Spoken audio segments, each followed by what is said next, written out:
Welcome to Live Wild with me, Hilary Rose. This is the podcast that hopefully inspires you to dig a little deeper on your personal life journey. This episode is all about just that. I speak to Nicola Connolly, founder of award-winning Irish skincare brand Nunaia. We chat about soil to skin, mindfulness in business, our soul calling, the power of plants, knowing oneself, rituals, and having blind faith. Just face the fear. I am bombarded by fear all the time myself. So I just have kind of learned that usually when I'm feeling anxious and fearful about something and moving it forward, it's usually because it's the right way to go. And it's, pushing me out of my comfort zone.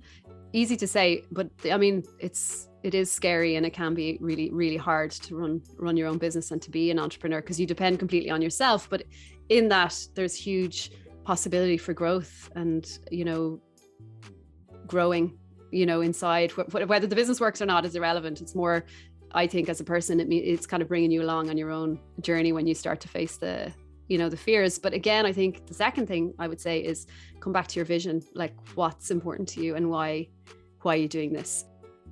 Nicola is a special soul, and this conversation engaged me on so many levels. I love her personal ethos, I love her business ethos, and I love the products that she produces. And I could have spoken to her for days. She has so much wisdom to offer, and hopefully we'll get to chat again. You can learn more about Nicola and what she does at nunaia.com or on Instagram at Nunaia Beauty. And now, on with the show.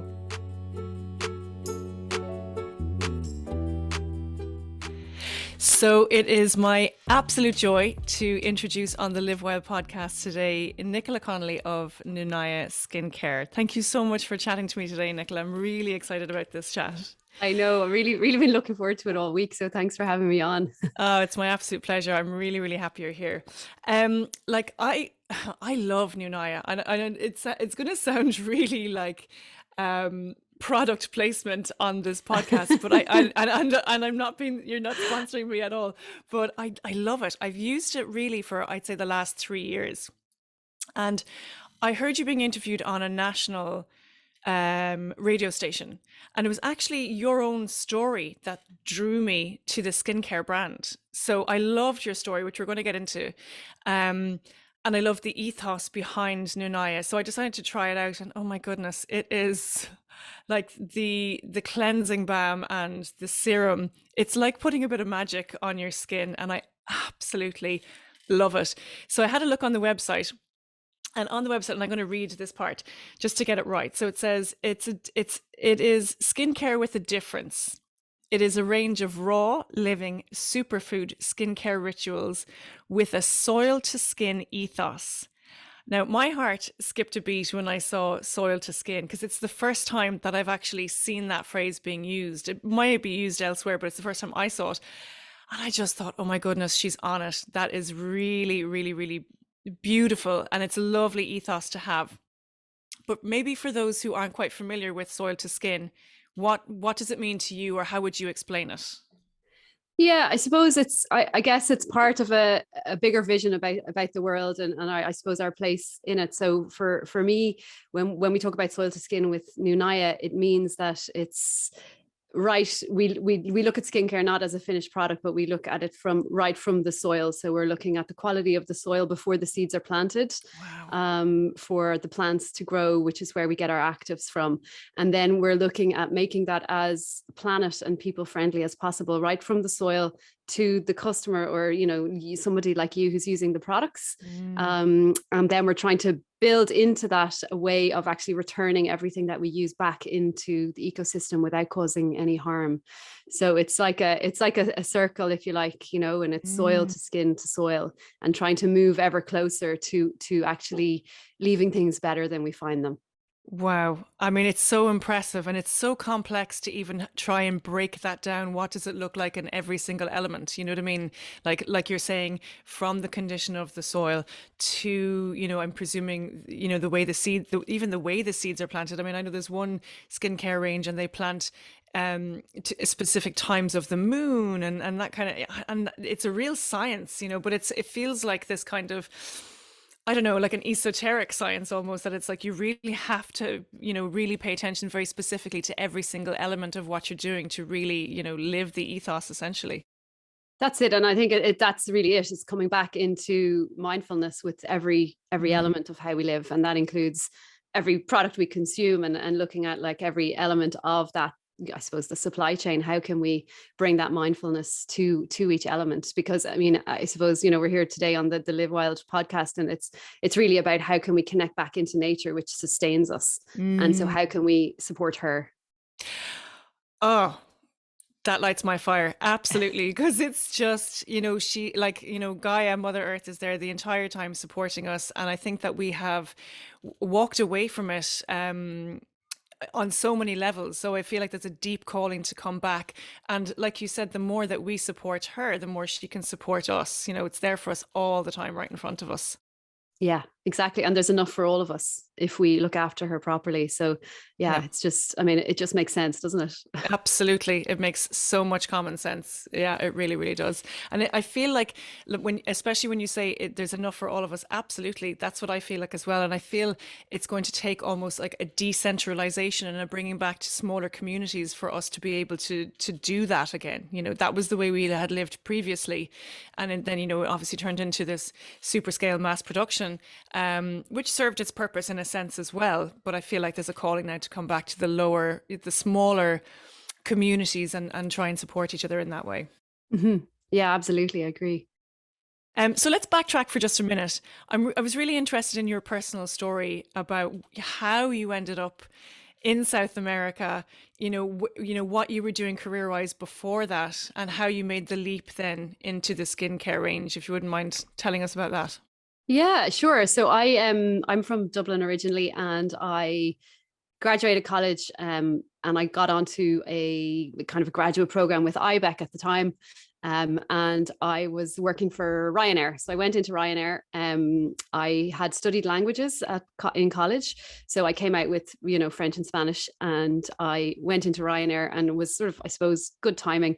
I was sort of there at the very start when they entered into the Spanish market. So I was sort of left to kind of look after the sales and marketing there, Mm. straight out of college. And I was sort of based between London and Spain, and I was flying, probably 6 or 8 times a week. I'd be in London Wow. for a meeting in the morning, and then I'd be in Spain in the afternoon. And, I was flying all over the place, and it was very, fast paced, very aggressive.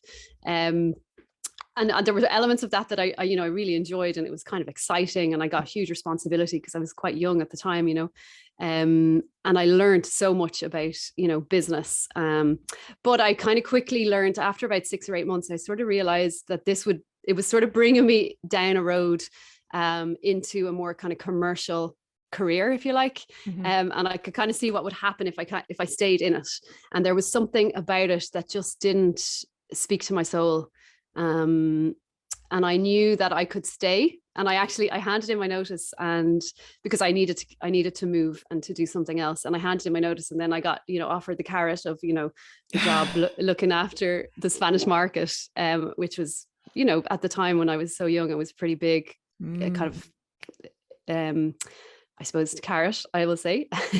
Lovely to be offered it, but it was that kind of temptation of, do you go down that road, or do you actually listen to that calling and do what your soul is shouting at you to do? So I did, and I left, and it had always been my dream to travel. I love travel, but I'd always wanted to visit islands around the world. So I left my job. I'd been saving it's saving up, and my plan was to travel around the world on my own for 6 months and to visit my islands. So that was, the French Polynesian Islands and Easter Island off the coast of Chile. Oh, and my last stop was the Galapagos Islands, which was a place I had seen first in a documentary when I was 11. And had just thought this place looked absolutely incredible. And it was the very end of my trip. And the boat pulled into one of the remote islands on the Galapagos. And I hadn't even set foot. And I had this moment of just knowing, just deep inner knowing. And I'm sure you've had these moments yourself, Hilary, where, everything is just clear. And I just knew that I had to stay. and that it wasn't the right time to go back and do a master's, and that, I was young and there was no reason to go back. So I ended up staying on the Galapagos Islands for 4.5 years, and it kind of seeged into 12 years in South America, which kind of brought me through many different projects to get me to Nunaia.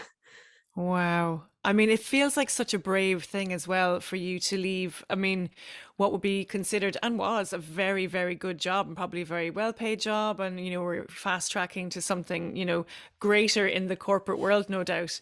But it's such a brave move, isn't it? For you to just decide, okay, it's not my soul calling. And I think if you were to turn around, for anyone listening, if you were to turn around to like maybe a parent or a guidance counselor or a career counselor and say, that's not my soul calling, you might get that blank expression of like, well, there's practicalities to be had here as well, So it's Yeah. about trying to balance that act of no, this isn't my soul calling. I don't even know. I mean, for me as well, it's like I don't even know where this journey is taking me, but I'm just trusting that it's unfolding, the path is unfolding in front of me as I step forward on it. And I feel like that's probably what you did by going to South America.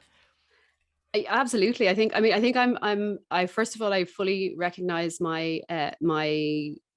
the luck that I have, that I can make these choices. First of all, that I was, Beautiful. born into, I have a very, very good education, and I have the ability to kind of work and to create employment kind of wherever I go.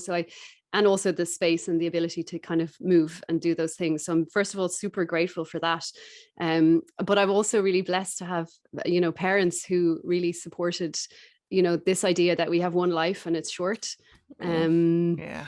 And that's always been a big part of my path is, it's too short to waste this. It's so precious, so So true. yeah. And I remember ringing my mom and saying, look, I'm not coming back to do I had a scholarship to do my master's. And I remember ringing my mom and saying, I'm not coming back. And she's like, okay, that's fine. If this is what you need to do, and I like, it's such a gift to have had that, because it just opens the world. Absolutely. And you feel supported in those decisions rather than having to battle against them and go, oh, it's kind of like the head versus the heart in that moment where it's like, okay, well, logic and everything I've been raised to believe tells me that I should stay in this job or I should stay in this life. But actually, I'm being really called to something else. So, like you said, it's a blessing for to have that family support as well as you go forward. Yeah. And then it's like you mentioned, that trust, you don't know necessarily where your journey is taking you, but if you trust, a big believer that the universe opens the doors if we're listening. And then it's amazing then when you start to see that happening, and it's like, wow, this is so much bigger than me and Yeah. my vision, Absolutely, absolutely. And it is, and it's like that's what I found on my journey as well. Once you step forward in that blind faith, I always think it's like walking the plank, but the plank never ends, It's like you don't actually drop off into the sea. So it's like once you step forward, the path starts to appear and the doors start to open. And it appears almost in like synchronicities is what I've noticed. There's like it's like the whole of this unseen realm is kind of conspiring to help you and go, no, no, no, you're right, you're actually right, keep going, Yeah. keep going, and it's Yeah. gorgeous, it's gorgeous It's when beautiful, isn't it? And Mm, also, I think what I find really exciting is that it's kind of breaking down that structure that we've been told this is the way, like this mm, is the kind of job we need to have, and you need that safety and that security. And I understand we do need those things, but there's also other ways to get to that point where we are being true to ourselves. absolutely. It's like if you can, I suppose, drop into the heart and resonate with that heart led life, it's just so much more gratifying because, like you said, it all starts to conspire for you, and you can't really go wrong. I feel Yeah. like there's absolutely lessons to be learned within that and obstacles to overcome, but ultimately, I don't think you can actually go wrong once it's kind of heart led. That's what I feel. Yeah, I think so. Mm, mm. Yeah. So when you were working in South America, um, did you feel like there was a big reconnect for yourself with nature and the people there? And what were the big kind of takeaways that you took away from that time? Yeah, so I come from Dublin. Like I was city girl like until I was, 20, 22, I think, 23. Wow. And I always loved nature. Like, so I always, enjoyed being outdoors and doing things. But this was the first time I was stepping into, I suppose I was really very far away from my kind of normal social structures. I was, on my own in these really remote, pristine ecosystems. And I Mm. think the first thing for me that so I suppose I think it was in me, but it just sort of awakened it, was this just awe at nature. And, I'm sure that some of the listeners will have been to the Galapagos or will have seen documentaries about it. And it was just this opening of, my goodness, the world is such an incredible place, and we have such incredible wildlife, nature, trees, ecosystems that work completely in harmony and synchronicity with each other to support each other, as this kind of giant community. And it was a kind of over the years. So I spent, 4.5 on the Galapagos, and then I moved to the Amazon and the mainland of Ecuador on the coast. And I was always working in these projects. I was like working as a sustainability consultant, and my job was to go into communities, traditional indigenous communities, and to look at what was growing, and then to help them create some sort of sustainable business out of that, so they could have, a better quality of life. And it was really humbling, because I would go in as the kind of expert, this is what needs to happen, and I'd find myself after a day or two just being completely awed by where I was, and the wisdom of these amazing people. And I think that's probably the biggest impact, was actually starting to open my mind to the fact that the world is completely connected. We're all connected to each other, and there are incredible, even in Ireland. I mean, in Ireland, we have beautiful ecosystems, communities, and it's the same all around the world. And we're just, a tiny speck in that. And it was really humbling, and it kind of opened that door into a deeper connection with nature and a deeper respect. That's the word I was thinking of, a real, like you said, humbling and a respect. And like that's that for me is really, really, really important. And again, when you talk about the elders as well, and I feel like in our society currently, there's a lack of respect for our elders, essentially, and they have so much information. I mean, I feel like it's this go go go society that's very much driven by the younger generation. But sure, there's so many people who came before us, and it's almost like once their earning power is pushed to the side, that information is lost as well. So I always feel like we as a community, especially in Ireland, need to reconnect with our elders much more strongly. So it's lovely that there are places that are still doing that, and you've witnessed that firsthand. Um, Yeah. I was wondering, was there other things that you witnessed firsthand? Like, did you witness, was say like I mean, I think I heard this in a previous interview of yours, that did you witness maybe like the power of healing or the power of plants firsthand that really like opened your mind to what the potential of these products could be? Yeah, I think, yeah. So I spent, the first 7 years were Ecuador, and then I moved up.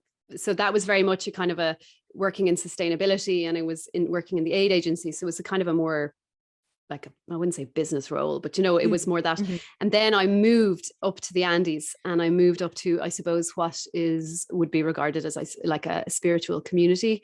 And I spent 7 years there. And so that was where I really started to kind of become more interested in, I suppose, the shamanic and the spiritual properties of plants, and how we can use plants to kind of heal not just skin, but also emotional, and I suppose spiritual kind of elements. And that's kind of a big part of their culture and traditions, is using plants as medicine, through diet, through food, through, many, many different ways.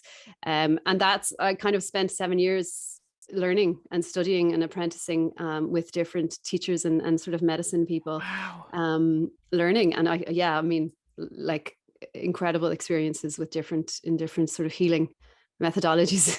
Yeah, I can only imagine. Tell, like, what would your, if you pick even one or two of them, what would your day to day look like with them?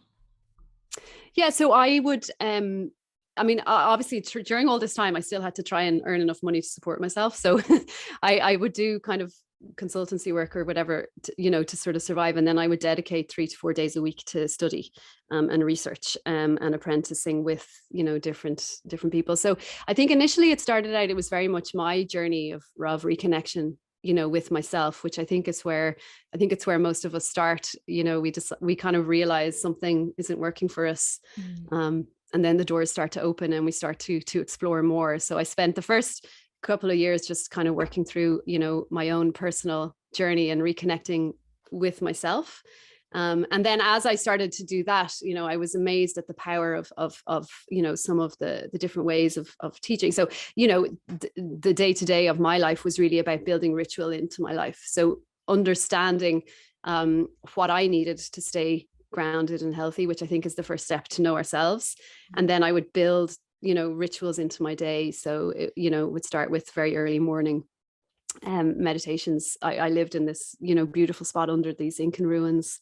And it would you'd wake up in the morning and was complete peace.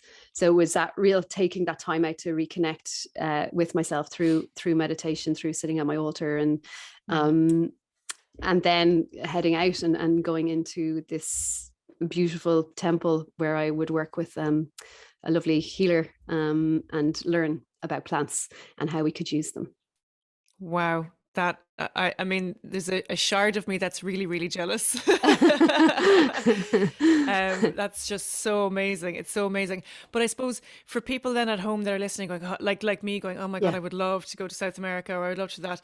I mean, you can do, when you talk about the power of ritual, you can do that at home, like right in front of my office here where we are. Like I've got my altar set up, and so Yeah, like beautiful.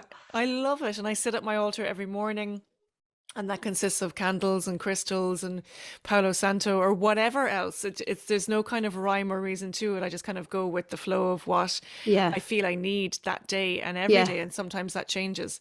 Um, like, what would you say to people who are kind of searching for that little bit extra in their daily lives through ritual? Where would they start? Because sometimes ritual can have this connotation of like, oh my God, well, I have to do it every single day, or oh my God, it sounds really complex, Yeah. So what would you say Yeah, to people who are absolutely. And looking for that? I totally hear what you're saying. I mean, I made a very conscious choice to go away for 12 years and to do this journey. And it's also why I suppose I created Nunaia, to try and bring that back to people so that, you can use that every day. So I think the thing about ritual, so it doesn't become overwhelming, ritual is something that we use every day in our lives without consciously thinking about it. So even just simple examples like, when you go to a wedding or when you go to a funeral, these are rituals that we all know and we all use. Or even things like, nighttime when you're reading a bedtime story to your kids, that's, a ritual. And what makes it a ritual is where there's an intention behind it. So it's a kind of like a transition from one thing to the next that has special meaning for the person, doing the ritual. So if you think of a bedtime story, it's, it's the winding down before bed. It's, preparing for a restful sleep, and it's connecting with your child Mm, through story. So rituals, we use them already, and I think that's the first step, to recognize that it's actually really easy to build them into our day. But if someone's at home and they want to do, create that for themselves, the first thing I always say to people is, create a space for yourself, what I call a sacred space. That can be a shelf, it can be a table, it can be whatever space you have. You don't need a special room or, anything. And it's just a space with objects that have some meaning for you that you can come back to. So whether it's your candle or your crystals for you, Hilary, or the elements, you might have a plant, you might have something with water, you'll have the fire through your candle. And it's just really the space that you can come home to again and again. And it serves as that anchor. mm, And that's kind of one that's kind of easy to do. You can set it up in, a few minutes, and it's one you can keep coming back to, and it then becomes kind of a center of your day where, you can go back there and find that sense of peace and connection. mm, And then even little things like you can build, I love having my tea ritual in my morning. I use plants, so they're very grounding, and they help me to kind of stay grounded, in the busyness of work, mm, and sort of building rituals. So it's really kind of, what do you like, and how can you build that in? And it doesn't have to take a lot of time. It can take 2 minutes, 5 minutes, mm, and that's really kind of the same around skincare rituals. It's just about elevating the routine to something a bit more meaningful. So it can take, 3 minutes is enough. mm. And how do you intersperse those through your day so that you're finding little moments of connection? Mm. And that's really the essence of it, isn't it? Really, like it's just giving yourself that time, and which is kind of, I mean, I know there's a lot of buzzwords around self-love at the moment, or Yeah. self-love is a buzz phrase, we'll say. But it really is. It's that just creating that boundary, creating the time and space that you can sink into it and go, okay, this is the moment where I'm going to even step outside the door and have a breath of fresh air that will take all of 30 seconds. You know, Yeah. that's how it started for me a couple of years ago. I was just like, I can't, I found that I couldn't function in the day because I was so overwrought with these Yeah. feelings of like, I have no time to myself, very much wrapped up in anxiety, really, you know, where I really had to carve out the time. And it has been such a journey when you're able to do that. And like you said, it's not like, sometimes I think of like carving out time for me because I have two small kids. It's like, I need to get on a flight and go to Jamaica for a week. But, you know, that's not necessarily practical. Um, Yeah. so, so it's like, okay, that space for me is I'm going to set my alarm clock 10 minutes earlier for hopefully they won't wake up in those 10 minutes, and in that 10 minutes I'll sit and breathe and pray and just set my intention for the day. And even if I get that, it's Yeah. amazing, the difference. It really is. Absolutely. So, and it's also, I think if what's really difficult as well is prioritizing ourselves sometimes. So it's even things like, you'll see everything in the house that needs to get done, the washing, the kitchen needs to be cleaned, you need to make the lunches, there's always so much Mm, to be done. And we'll often put that first. Whereas if you actually take those 30 seconds to breathe, you'll come back and you'll actually get that stuff that will just happen, it'll kind of yeah, fall into itself. But if you're not nurturing yourself first, it's like that ripple effect when you throw the stone, right? If you absolutely. aren't looking after yourselves and you come out and you're hassled and stressed, that everybody feels that around you. Absolutely. And I feel like as the mother in the house as well, it is an energetic ripple. Like kids are very good at reading energy, Yeah. even though they wouldn't really know how to describe that, but they're so good at reading it. So like if I'm not centered or if I haven't given myself the time, like you said, it is that ripple effect and they feel it. And I can see that they start to squabble amongst themselves. And I Yeah. have to always remind myself that's actually probably come from my energy because I'm feeling conflict or turmoil about not getting the time to myself or whatever might be going on in the day. So it's like I really have to be super conscious that my energy needs to be balanced to be the anchor in the household, you know? Yeah. And I think that's on this journey. I think that's the most important thing I mentioned earlier, like coming back to knowing yourself, like Mm. that reconnecting.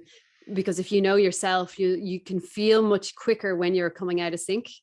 And then you have your toolkit where you can go, okay, I need 30 seconds of breathing, or I need to stand out barefoot for 5 minutes in the garden. Yes. And and it's much quicker.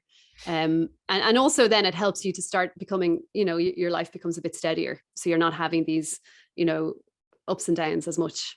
Yeah, the massive ups and downs that can go with that kind of journey of self-discovery, and Yeah. I think the ups and downs in the early days are probably necessary because there are such peaks and troughs, and you know you Yeah. have to look at the inner self and the darker self. Some people I think try to run from the darker side of themselves in this journey, and sometimes don't think that's necessarily a positive thing. I think it needs to be engaged with and worked with. You know, like I would have had a lot of anger stuff going on that I felt, no, I need to actually, if I run from that, it's still going to be there and it's not going to be looked at, whereas I need to come back, look at it every single time and go, okay, what is the root cause of this? Let me come Yeah. back to this again. Let me dive into it, and that's then where I can start to smooth it out from then on in. Yeah, exactly. And I think having those rituals helps to support that work, because it's like an onion, we're peeling layers and there's always more. Always more, always more. Sometimes I'm like, I mean, how much karma do I have in this onion? I really feel like there's some point where you get to the center of the onion. Yeah. I think when we're ready to move on. Absolutely, absolutely. So coming back to the business side of Yeah. this, like I get the sense that from you that the business is less of a focus and perhaps it's more purpose is, I don't want to be putting words in your mouth, but it's like, do you choose the sense of purpose over the sense of business? Yeah. So I suppose this is my, where I feel like I have a foot in two worlds. So I am, Nunaia was born because I wanted to create a life for myself where I could live my passions. So I'm hugely passionate about sustainability, about working with communities, creating more moments of connection with people. And Mm. I love plants. I'm like just passionate about plants. So I was trying to come up with ways of kind of pulling together everything that I love, because I know that when I work from my place of passion and what I love, things flow better. And I also wanted to create a life that works for me. So really works with my values and my vision of the world and how I want to be in the world. So this was kind of, I suppose, why Nunaia was born. So it was a way to kind of bring back those 12 years of experience, because I know not everyone can take off, and sort of created it in something that would share some of that wisdom. And so it started through the kind of the skincare rituals that we offer. But it's very much a purpose driven business. Obviously, we can do more good as we grow as a business, because we work, very closely with our growers directly for all the sourcing of our ingredients. We support education scholarships for the women and the girls in our communities.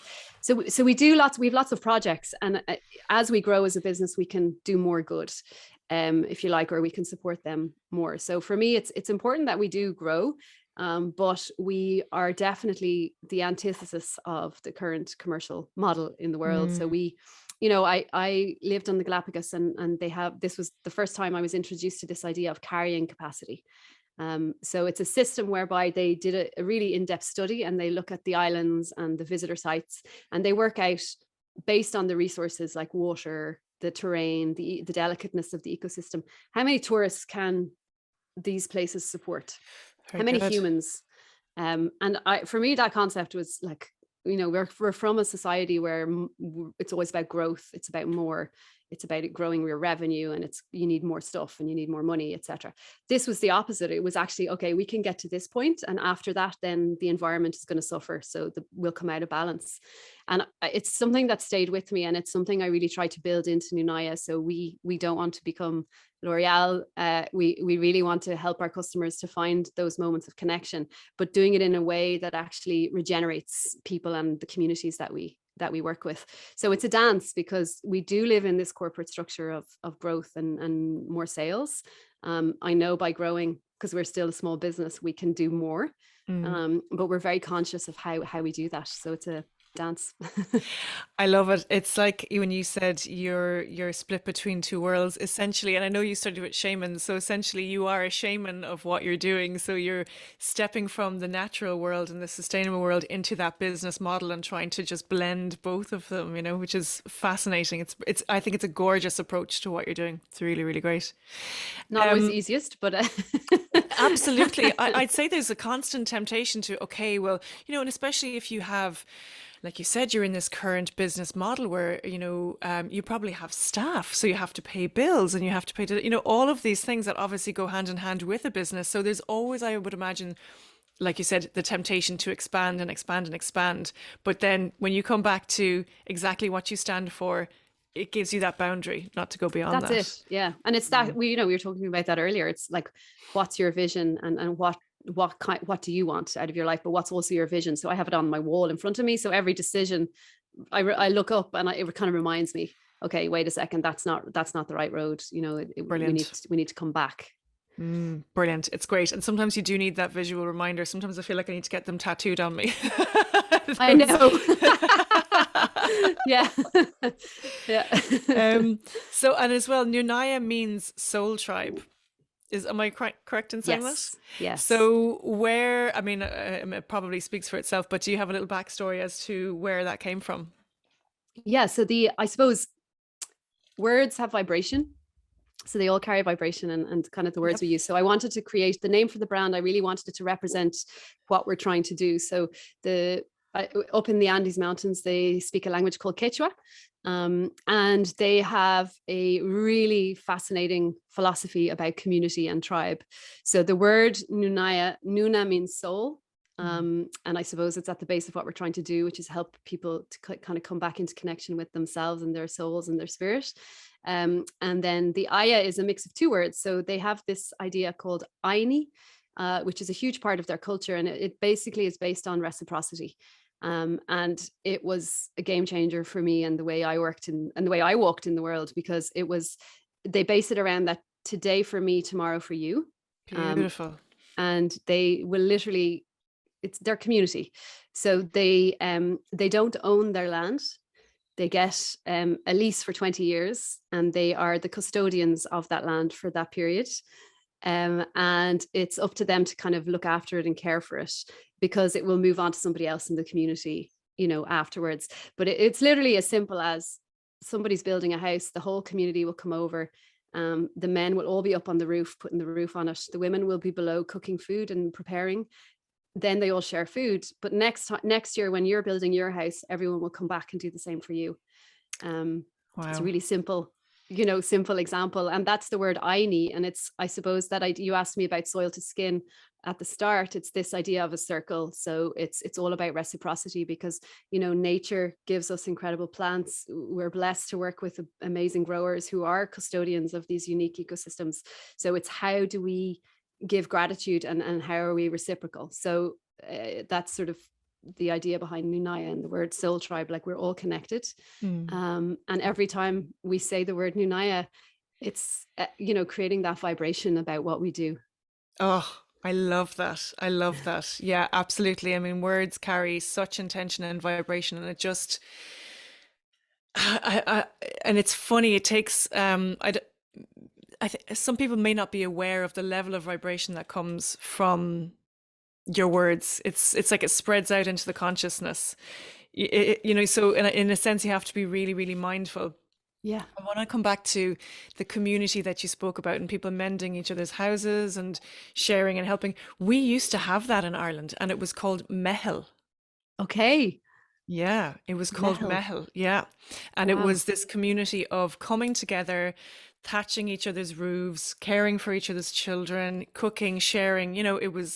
And that was really up until probably 100 years ago. I mean, I don't quite know, but I know that that was what it was called, was mehel. I don't know what the exact translation is. I must look up when we're finished this, but Yeah. yeah, I so didn't know that. yeah, it was mehel here. Um, and also you talked about being the custodian of land, which I love, because we have become such intense landowners here and everywhere around the world. But I always say it always amuses me. I'm like, you can't own a piece of land. If you can't pick it up and put it in your pocket, you can't own it. You know what I mean? So whether you have deeds to it or whatever you might have, you can't ever own it. You're only its custodian. It's like I am really, really blessed to live in this beautiful old house, and the house is like 1856. And the house was there before me. And please God, the house will be there after me. So even though it's my family home, my husband and my children, we don't own it. We can't. You can't pick it up and put it in your pocket. So we're only merely the custodians of the house. That's always been my thing. So I love that that's the way you see it as well, or that the community that you lived in, that's the way that they saw it, was that it's therefore it is for community. It's not just for you. Absolutely. And I think that's also, the way we work with our growers, and how, they're the custodians of, the Amazon rainforest, which is Mm. such a crucial ecosystem for the entire planet. It's a way of actually supporting them to continue to be those custodians, so that they can earn a fair living, Mm. and continue to do that. So, because we all benefit from it. And I suppose it's that idea of commonwealths, where the wealth of the community comes first rather than individual wealth, which I think we've absolutely moved away from in the Western world. Absolutely, absolutely. So, I mean, going back to, I don't want to call it the business side of it either as well, but say if there are young female entrepreneurs out there that maybe think that their ideas aren't worthwhile, or maybe it's too overwhelming, or whatever it might be, what kind of advice would you offer them? I think my probably just face the fear. I am bombarded by fear all the time myself. So I just have kind of learned that usually when I'm feeling anxious and fearful about something and moving it forward, it's usually because it's the right way to go. Yeah. And it's, Yeah. pushing me out of my comfort zone. Easy to say, but I mean, it is scary, and it can be really, really hard to run your own business and to be an entrepreneur, because you depend completely on yourself. But in that, there's huge possibility for growth, and,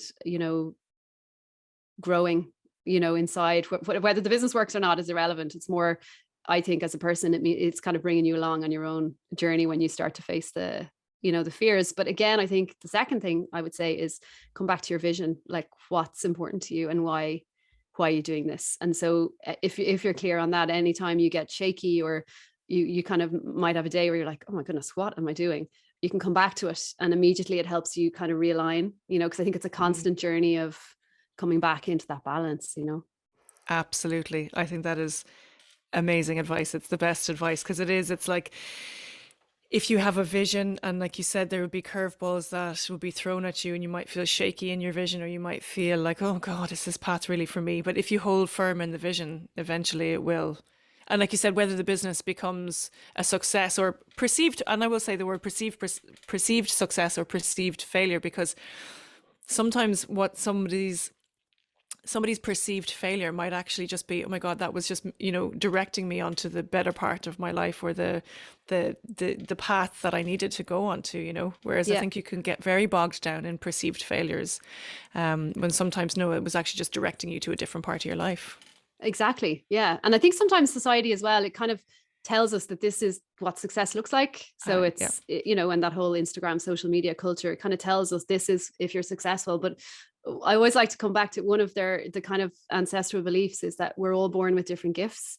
And the belief is that if you follow your gift, um, you will find your joy or your happiness. So it's Mhm. kind of remembering, trying to just come back to knowing yourself, Yeah. because once we're clear, and that's a journey, obviously it can take us a long time, but it's definitely a worthwhile journey, because the more you get to know yourself, the clearer you are on what way you want to go. Absolutely. That was what the Greek oracle it was to be written on, when you went to see the Greek oracle to find out about yourself, the written outside the door was know thyself, Know So thyself. it's like you don't need to know anything else in life, only yourself. Because no matter what, if you know yourself, you can be thrown into any situation and it actually doesn't really phase you. It doesn't really matter. The situation around you or the party that you're attending doesn't matter as long as you know yourself and your core values within that. You kind of stand in your strength, essentially, I think. Yeah, So absolutely. I like to come back to that. Every time I'm feeling wobbly, I'm like, no, know thyself, and you'll be fine. Yeah. Exactly.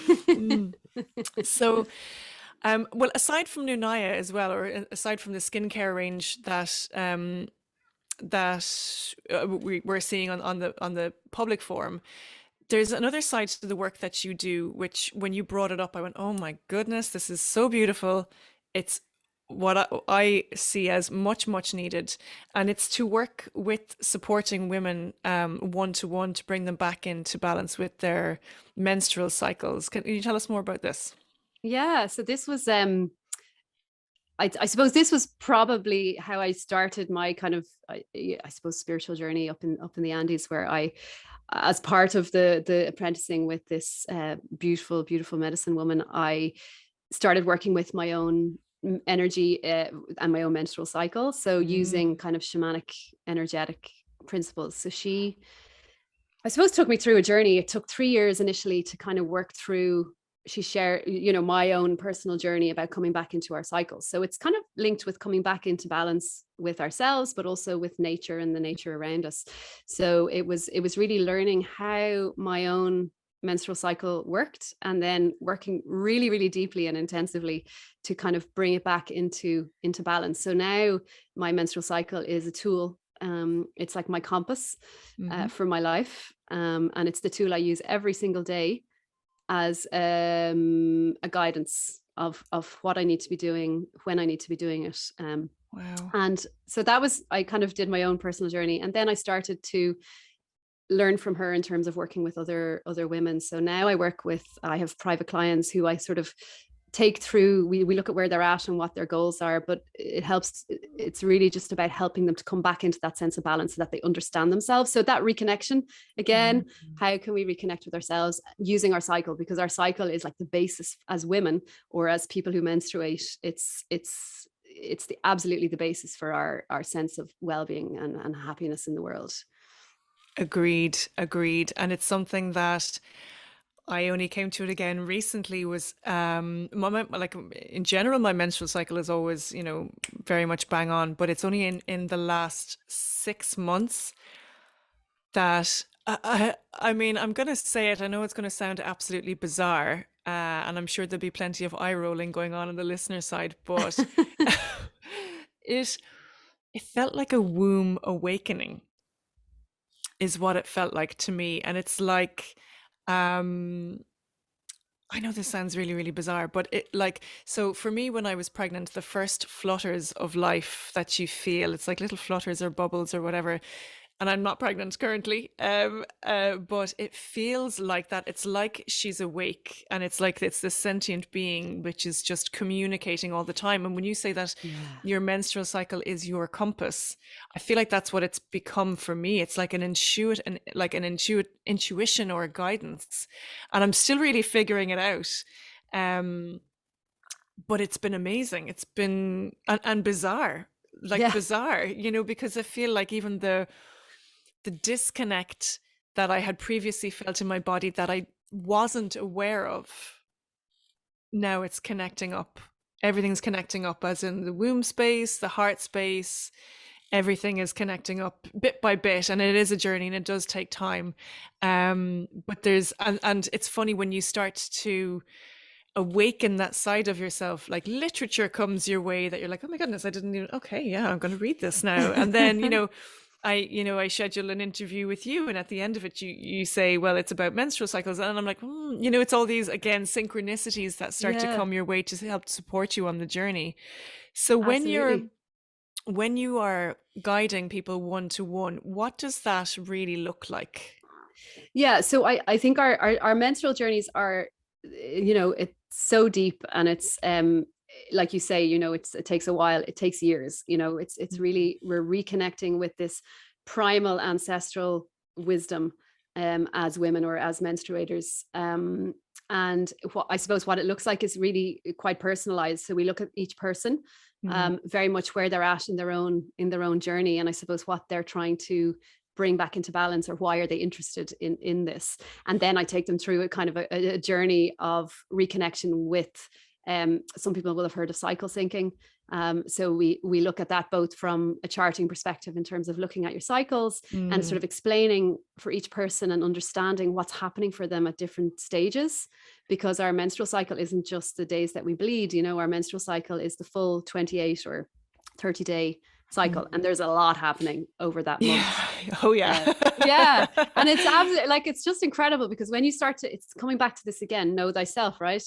When you start to understand your cycle and it just becomes second nature, you'll wake up and you'll know, okay, I'm on day 12, this is happening today, I know I need to, do this. Or, Mm. you'll know when is the right time to have those really difficult conversations, when is the time, you need to cancel everything in your diary and you need to snuggle up at home and Yeah, nurture yourself. absolutely. you Yeah. know and Yeah. it's really just handing back that wisdom. I mean, this isn't like, it isn't rocket science. It's, this wisdom was here for thousands and thousands of years. Mm, And it was the women in our tribes would pass it down, and we've just lost it. So it's really about sharing that wisdom again, and helping women to use it as a tool to kind of reconnect with themselves, both emotionally, spiritually, and in their physical body. mm. And helping them to use it then as a tool that they can use every day. And it's absolutely incredible, as you know yourself, when you start to come back into balance with it, how deep it can be.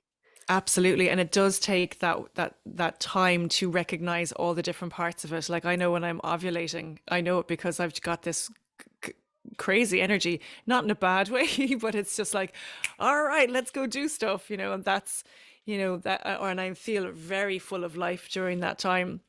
And then there's times, right before I'm about to bleed where it's just like, okay, no, I need to be alone for these couple of days because otherwise things are going to go pear-shaped here, So it's Yeah. really recognizing that and not ignoring it. And I think there's been, in the last, I suppose, was particularly my generation where it's just like, oh, you just get on with it, Yeah. and also like, like my mother and her generation, when, they were educating us, I remember it being called the curse, Yeah. which is so horrendous when I look at it now. I don't see it that way anymore, thankfully. But to call it a curse and then to have to feel like you're enduring it every single month is torture. Whereas I think if you could flip the script on that and say, no, there's different waves to this. It's not a curse, it's an absolute gift. It is the center of creation within ourselves. How do we harness that, Yeah. And then it's, I kind of love when I have my period. It's like my favorite time. Wow. Whereas Yeah. before it was like, okay, let's get through this. Let's pretend it's just not happening. Like I hadn't realized how absolutely disconnected I was, and as a Mm, result, was completely disconnected from my own physical body. mm. And it's been amazing to, like, I've been doing this work now for almost 11 years. So Oh, wow. it's every single month, like I take time and I sit down and I spend time. It's a whole kind of process for me, but like it's my favorite time now. And I can, Wow. like, and I actually, for my work diary, I actually work around my cycle. So everything is built when I know if I need to be out and like training or in store or talking to customers. That happens when I'm ovulating and I'm full of Mm. energy and I'm very outgoing. Whereas I know that the time I have my period, I'm at home, I'm out in nature. I have the phone off for like 2 to 3 days if I can do it. Um, Mm. and it's just a joy, and it's really, that's what I love. I love seeing that process and accompanying clients who are moving through that and who really want to bring that sense of space and connection back.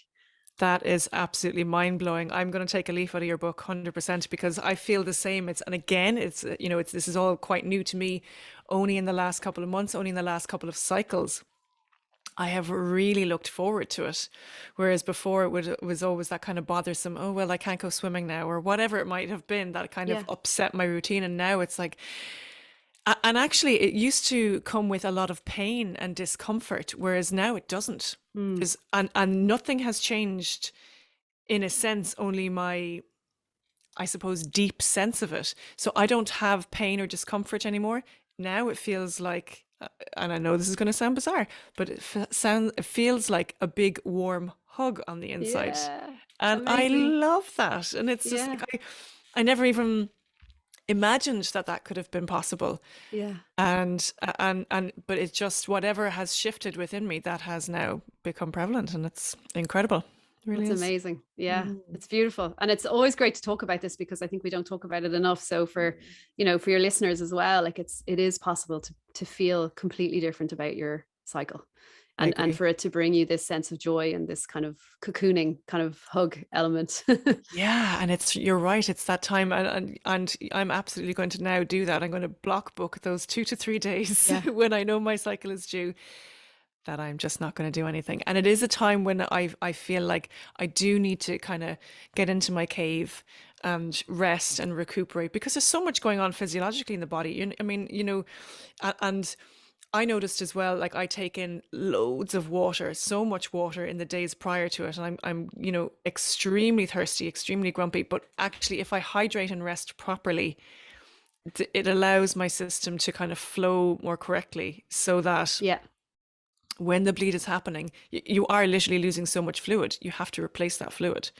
Yeah. That was the sense that I got from it anyway. So it's when you get into the Yeah. nitty gritty of it and know thyself Absolutely. that Know thyself. And then how do you yeah. support yourself? So there's like herbs and plants you can take, you can eat Mm. certain foods and it helps to take down the bloating. It helps to take down the pain. Like, it's just amazing. Like, there's so much to it that we just haven't been taught. So it's Mm. I find it really exciting to be able to share it.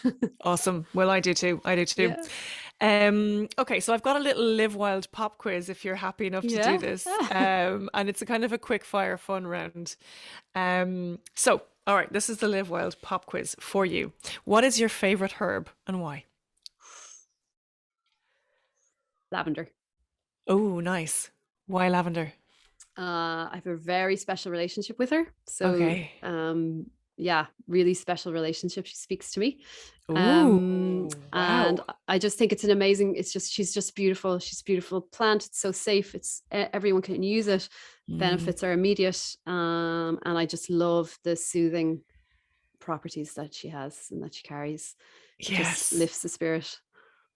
It does. I can't help but touch lavender every time I walk by it. And I've just Yeah. planted a big row of it in my garden because it's just, even just just the scent, the perfume. Oh, yeah. Mm. Okay. I'm with you on lavender. Um, I think I know the answer to this, but I'm going to ask anyway. Do you believe in magic? Absolutely. Yeah. It's all around us. Yeah, absolutely. I agree. It's all around us everywhere, every day. If only we can see beyond the physical and recognize it. Yeah, Yeah. awesome. I love asking this question. What do you stand for? Beauty and connection. Hmm. Oh, I love that. I love that. Okay. If you were to distill yourself down to an essence, what would be your essence? I'm immediately seeing plants and colors, and I'm seeing roses. I'm seeing lavender. You'd just be a bouquet. I would just be, yeah, plants blended together, but beautifully floral, fragrant, kind of feminine, soul soothing plants. Oh, That's what I'd like to be. yeah. Absolutely. Well, I wish you best on your return to it. What's the wildest thing you've ever done in your life? Mm. It's a safe space. Because I'm not sure how much I can share here. I know. I'm open to whatever. I think the wildest thing has been taking massive leaps when there was nothing underneath to hold me, and just trusting that it would work out, and doing that again. And I suppose finding the courage to keep doing it is the wildest thing I've done, and trying to, because I think it's hard to keep taking those steps that kind of push you out into the unknown, but that's probably the wildest thing. Wow. Yeah. Amen to that. What is the one thing you do every day that helps you to live wild and free? Sit in nature. Beautiful. Yeah, I couldn't agree more. I couldn't agree more. Nicola, thank you so much. It has been a gorgeous conversation, so illuminating. I hope people get something from it. I've really enjoyed it. So thank you so much. You're very welcome. And thanks for having me on. It's been really nice to chat with you. Absolutely. And to bathe in your live wild vision. It's beautiful. Yeah, thank you.